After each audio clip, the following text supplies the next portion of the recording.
Welcome, dear listener, to a collection of stories spun from the delicate pages of the Whispering Light. Each tale held within this enchanted tome was lovingly crafted by the gentle hand of Queen Simone, the kind-hearted ruler of the Kingdom of Tranquil Dreams. Her words are a soothing melody, a balm for restless hearts, and a guiding light through the wonders of imagination. So, let your mind drift and your heart be light, for what you are about to hear is no ordinary story.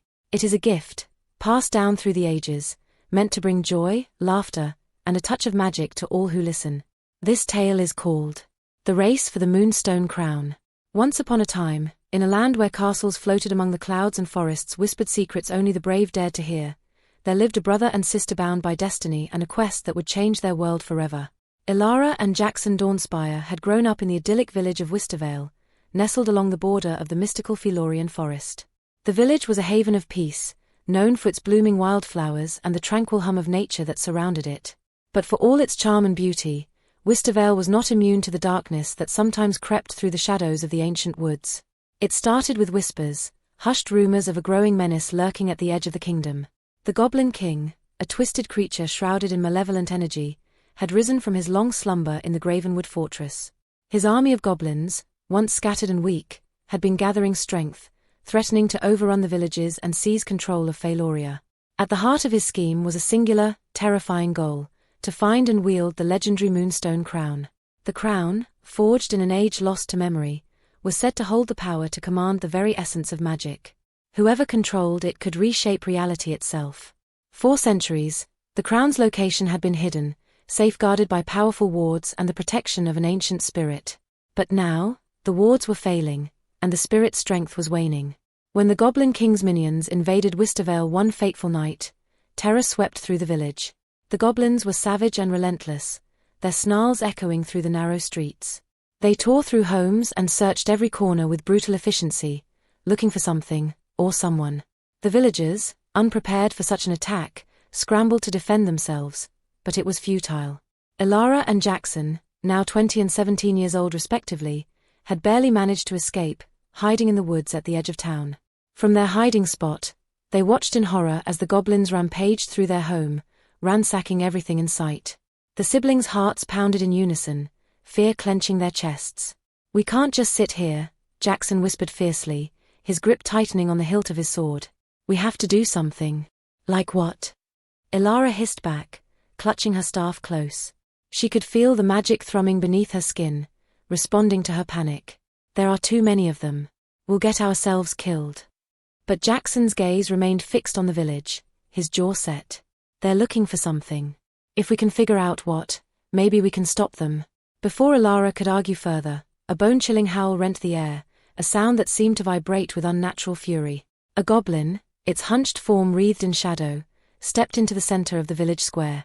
It raised a gnarled hand, and the horde fell silent, awaiting its command. "The siblings," it screeched, its voice like nails on glass. "Find the siblings. The Goblin King demands it." Elara's breath hitched. "They're looking for us." Jackson turned to her, his eyes blazing with determination. "Then we have to get out of here. Now." The siblings fled deeper into the forest, adrenaline propelling them forward. As they ran, Elara's mind raced. Why were the goblins after them? What could they possibly want? But there was no time for answers, only survival. They didn't stop until the sounds of pursuit had faded into silence, leaving them alone amidst the towering trees of the Felurian forest. It was then that a soft, tinkling laugh filled the air. "Running away, are we?" a lilting voice teased. Elara and Jackson whirled around, weapons at the ready. Hovering just above the ground was a small, ethereal figure, a fairy, her wings shimmering with a soft, iridescent glow. She regarded them with a mischievous smile, her eyes alight with curiosity. "Who are you?" Jackson demanded, his sword still drawn. "Zerael, at your service," the fairy chimed, giving a theatrical bow. "I've been watching you two for quite some time. You're in quite the predicament, aren't you?" Elara frowned. "What do you know about the goblins?" "Oh, everything, dear," Zerael replied airily. "The Goblin King wants you because he thinks you can find the Moonstone crown." Jackson's eyes widened. "The Moonstone crown is real." "Very real," Zerael confirmed. "And very powerful. But it's hidden in a place only those of pure heart and unbreakable courage can reach." The Goblin King can't get to it himself, so he needs someone else to lead him to it.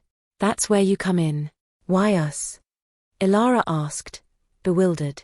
Because you're special, Zerael said simply. But I can't tell you why, not yet. What I can tell you is that if you don't get to the crown before the Goblin King does, Faloria will fall. The wards protecting the crown will collapse in 3 days. After that, the Goblin King will have full access to its power. Elara felt a chill creep down her spine. 3 days. They had 3 days to find an artifact hidden for centuries and stop a tyrant who commanded an army of monsters. This is insane, she murmured, shaking her head. We can't do this. You can, Zerael insisted, her voice surprisingly firm. And you must. The Goblin King's darkness is spreading. If he gains control of the Moonstone crown, he'll corrupt the magic that sustains Faloria. He'll turn this land into a wasteland of nightmares. Jackson glanced at his sister, then back at Zerael. Do you know where the crown is? Zerael's smile returned. Of course I do. But getting there won't be easy. You'll need to face trials. Trials that will test your strength, your will, and your bond as siblings. We'll do it, Jackson said without hesitation, his gaze steady. We don't have a choice. Elara swallowed hard, then nodded. For Faloria. Zerael clapped her hands, a ripple of magic pulsing through the air. Wonderful. Then let the race begin. With a flick of her wrist, the fairy conjured a swirling portal of light and shadow. The siblings exchanged a final, determined look before stepping through. The portal deposited them at the edge of the Elder Tree Glade, an ancient forest filled with towering trees that seemed to breathe with life. The air was thick with the scent of moss and the faint hum of magic. As they ventured deeper, the siblings encountered their first trial, a grove of enchanted mirrors, each reflecting a distorted version of themselves.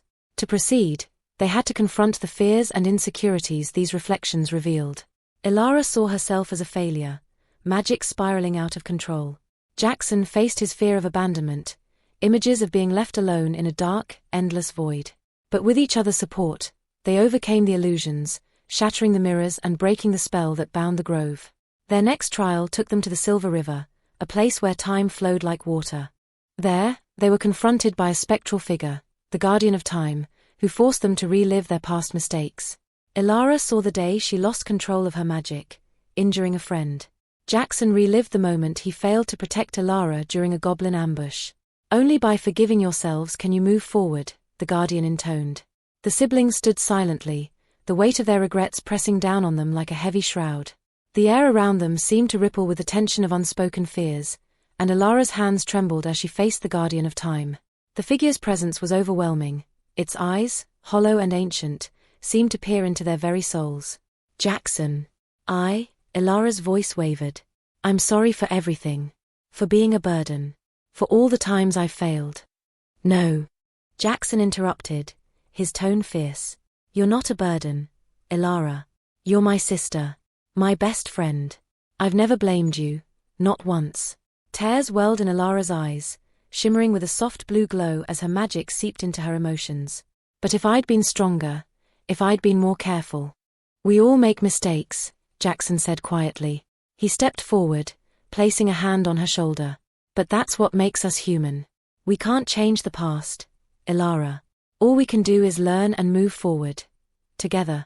The Guardian's gaze shifted between them, and for a moment, its expression softened, though whether it was pity or approval, Elara couldn't tell. Very well, it murmured, its voice resonating like the tolling of a distant bell.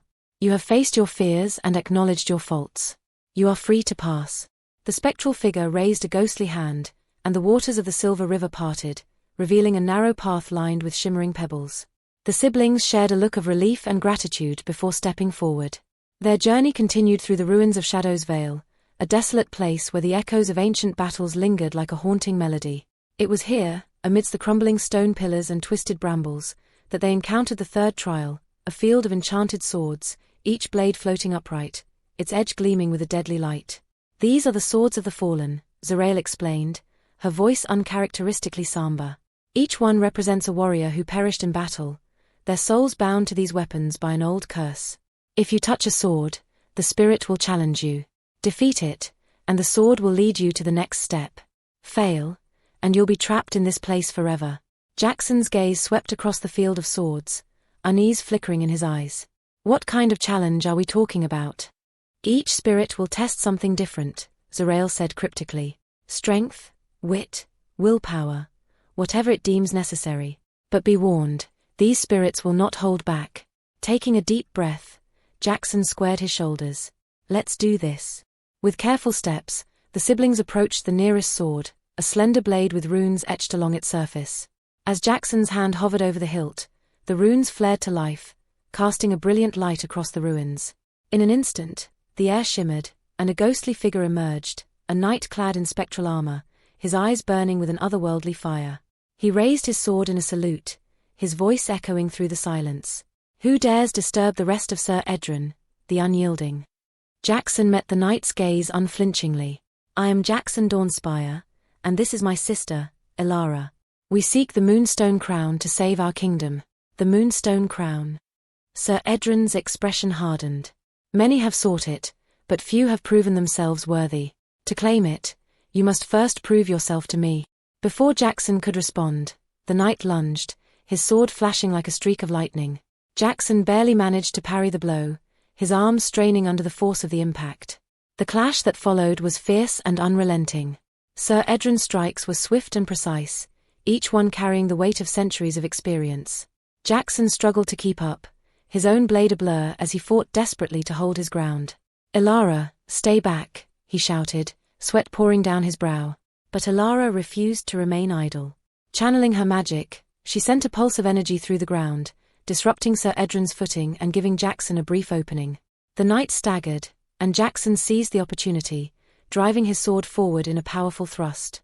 The blade pierced the knight's armor, and Sir Edron let out a roar of pain.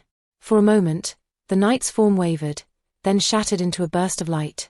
The sword fell to the ground with a soft clink, its runes glowing faintly. You have passed the first trial, the knight's disembodied voice murmured, fading into the wind. But beware, the path ahead is fraught with peril. Jackson's chest heaved as he sheathed his sword, his gaze lingering on the now lifeless weapon. One down, who knows how many more to go. Elara placed a hand on his arm, her touch gentle. You did great, Jackson. He gave her a strained smile. Let's hope I can keep it up. The siblings moved forward, encountering sword after sword, each with its own spectral guardian. Some demanded feats of strength, others tested their intellect or resolve. But with each challenge, Elara and Jackson grew stronger, both in skill and in their bond as siblings. As Elara and Jackson reached the gates of the Gravenwood fortress, a low, guttural roar echoed from the depths of the stronghold. The sound reverberated through the twisted spires and crumbling battlements, carrying with it the promise of violence and terror. Something's not right, Jackson murmured, his gaze sweeping the shadows that clung to the fortress walls. It's too quiet. Elara nodded, gripping her staff tightly. Where are the goblins? They should be swarming us by now.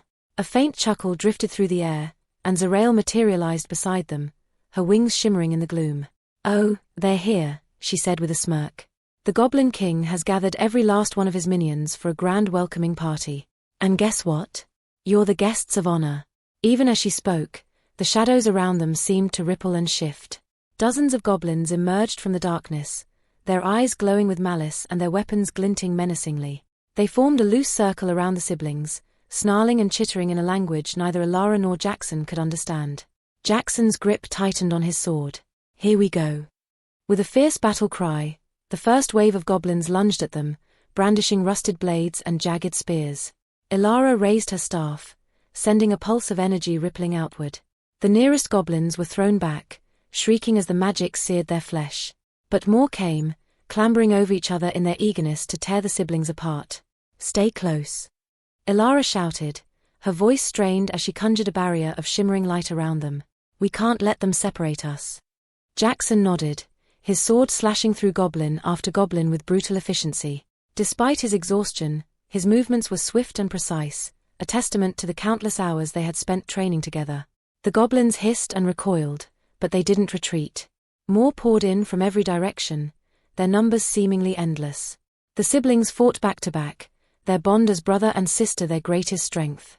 But just as they began to gain the upper hand, a deep, resonant voice echoed through the fortress, freezing the goblins in their tracks. Enough. The goblins parted, their heads bowing in unison as a massive figure stepped forward, a goblin war chief, twice the size of any of his kin, clad in armor made of blackened steel. His eyes, glowing a fierce crimson, locked onto the siblings with predatory intent. "I am Grakthal, chosen of the Goblin King," he growled, his voice a rumble of thunder. "You will go no further, Dawnspires." Jackson's gaze narrowed. "We're not afraid of you." Grakthal's lips curled into a cruel smile. "You should be." With a roar that shook the very ground, the war chief charged. Ilara and Jackson barely had time to react before he was upon them, his massive axe cleaving through the air with terrifying speed. Jackson blocked the strike, but the force of the blow sent him stumbling back, his arms numb from the impact. Ilara raised her staff, but before she could cast a spell, Grakthal lashed out with a backhanded swipe, sending her sprawling to the ground. Pain exploded through her side as she struggled to catch her breath. "Your power is nothing compared to that of the Goblin King," Grakthal sneered, raising his axe high. "This is the end for you." A blinding flash of light erupted from Ilara's staff, striking the war chief square in the chest. He roared in pain, the light searing through his armor and leaving a smoldering burn across his torso. Jackson seized the opening, darting forward and plunging his sword into Grakthal's side. The war chief howled, his massive form collapsing to one knee as blood poured from the wound. "You'll regret this," he gasped, his voice a rasping wheeze. With a final, desperate effort, Grakthal swung his axe in a wide arc. Jackson ducked, the blade whistling over his head, then drove his sword upward, piercing the war chief's heart. Grakthal's eyes widened in shock, then slowly dimmed. With a guttural groan, the war chief toppled forward, his body hitting the ground with a thunderous crash. For a moment, the fortress was silent, the goblins staring in stunned disbelief at the fallen war chief. Then, as if waking from a trance, they turned and fled, their shrill cries of fear echoing through the corridors. Ilara staggered to her feet, clutching her side. "Are you okay?" Jackson nodded, wiping sweat and grime from his brow. "Yeah, but we need to move, fast. The Goblin King will know we're here now." With one last glance at the slain war chief, the siblings pressed on, navigating the labyrinthine corridors of the fortress until they reached the heart of its dark power, the Goblin King's chamber. And there, standing before a swirling rift of shadow and light, was the Goblin King himself. The siblings stepped into the heart of the Goblin King's fortress, a vast chamber bathed in a sickly green glow. The air crackled with dark magic, making it difficult to breathe. Shadows twisted and writhed along the walls like living things, their whispers forming a chorus of dread. At the center of the chamber, standing atop a raised dais, was the Goblin King.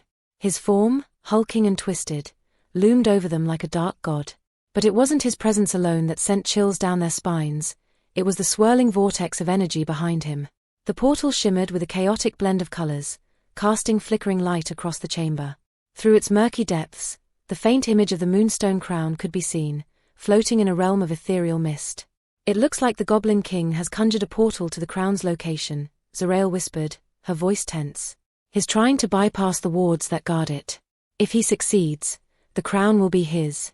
Ilara's eyes widened. They had to act fast. If the Goblin King succeeded in pulling the crown through, all would be lost. "Jackson, we need to disrupt the portal," she shouted, channeling her magic into a sphere of searing blue light. "Keep him busy while I try to destabilize it." Jackson nodded, his jaw set in determination. "Leave it to me." With a cry of defiance, he charged forward, his sword gleaming as it cut through the thick air of the chamber.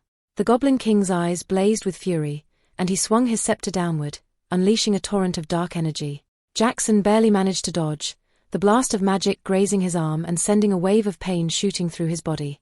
He gritted his teeth, refusing to back down. With a swift movement, he closed the distance, slashing at the Goblin King's midsection. But the Dark Lord was fast, unnaturally so. With a flick of his wrist, he parried the blow, his scepter crackling with power. Shadows coiled around him like a living armor, blocking Jackson's every strike. "Is this the best you can do?" the Goblin King taunted, his voice dripping with contempt. "Pathetic."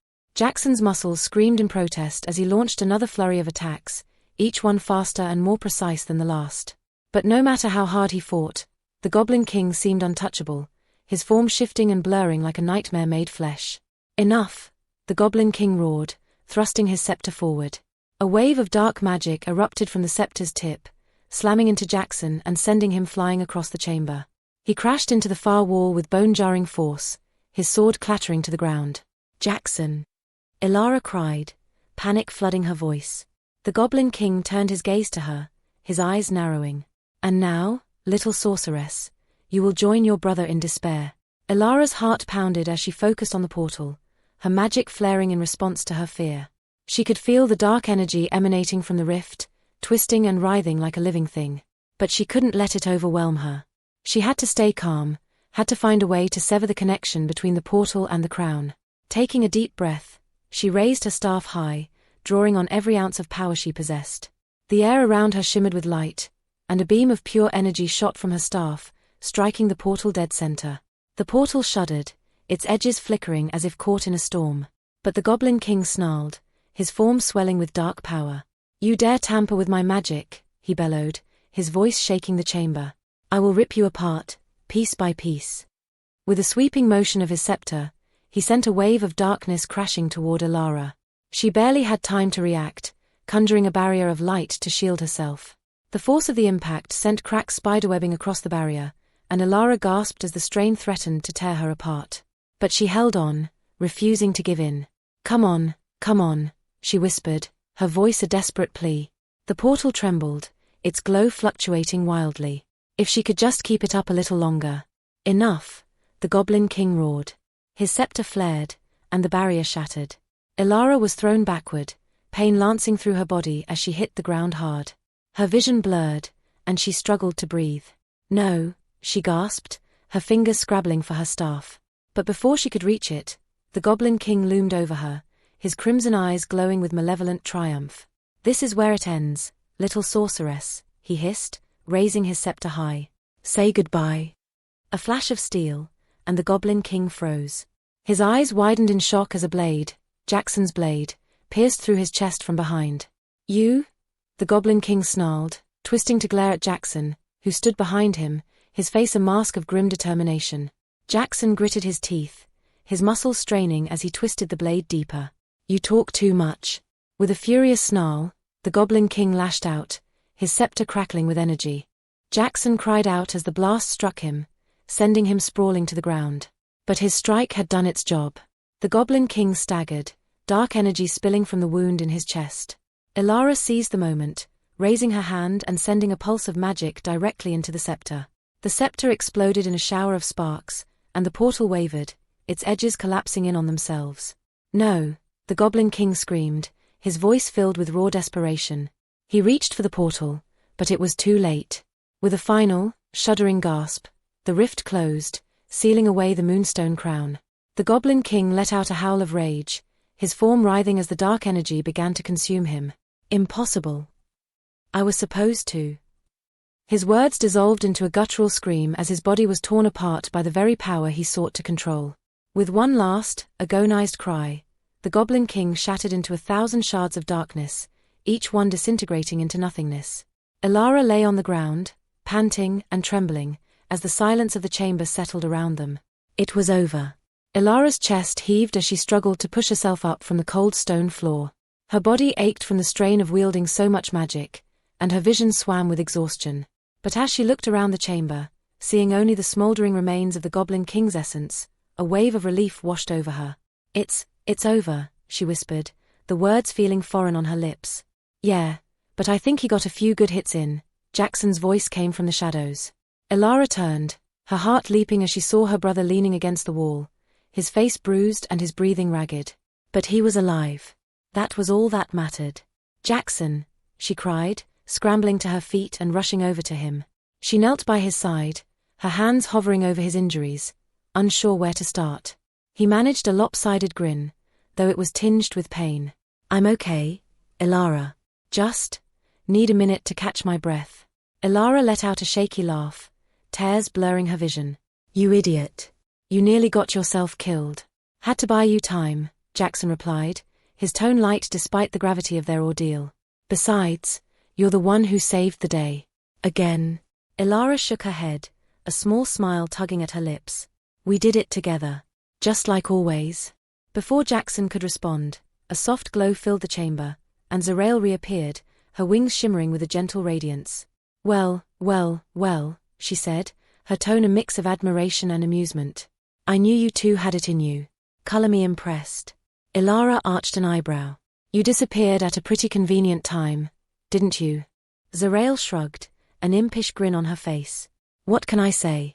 I'm not cut out for those big, dramatic boss battles. I'm more of a show up at the end and offer sage advice kind of fairy.